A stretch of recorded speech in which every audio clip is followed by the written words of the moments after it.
আসসালামু আলাইকুম ওরহমতুল্লাহি ওবারাকাতু। কখনো কি ভেবেছেন আপনি যখন একা থাকেন তখন আপনি আসলে কে? মানুষের সামনে আমরা অনেক রকম মুখোশ পরে থাকি। কারো সামনে ভদ্র, কারো সামনে হাসিখুশি, কারো সামনে ধার্মিক।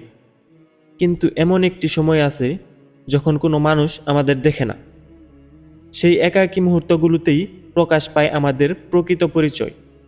অনেকেই মনে করেন কেউ দেখছে না, তাই যা ইচ্ছা করা যায়। কিন্তু মানুষ না দেখলেও নিজের বিবেক তো দেখে।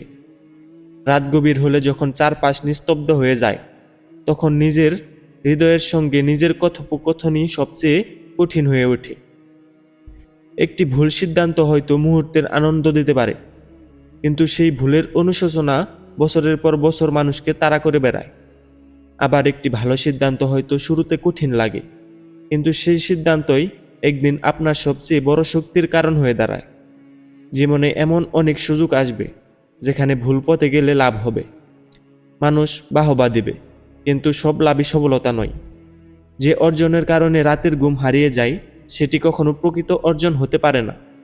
চেষ্টা করুন এমন একজন মানুষ হতে যার চরিত্র অন্ধকারেও একই থাকে, যেমনটা আলোতে থাকে। কারণ প্রকৃত সততা তখনই প্রমাণিত হয় যখন কেউ আপনাকে দেখছে না।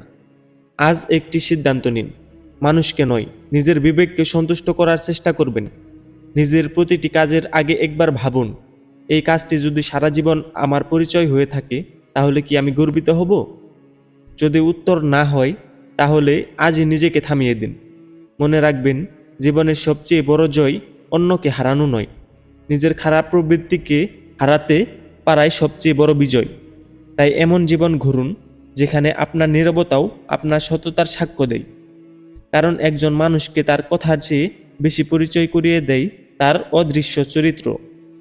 নিজেকে এমনভাবে গড়ুন যাতে একদিন আপনার জীবনই হয়ে ওঠে অন্যদের জন্য একটি সুন্দর শিক্ষা। সো গাইস, আজকে এই পর্যন্তই। আমাদের সাথে থাকার জন্য ধন্যবাদ।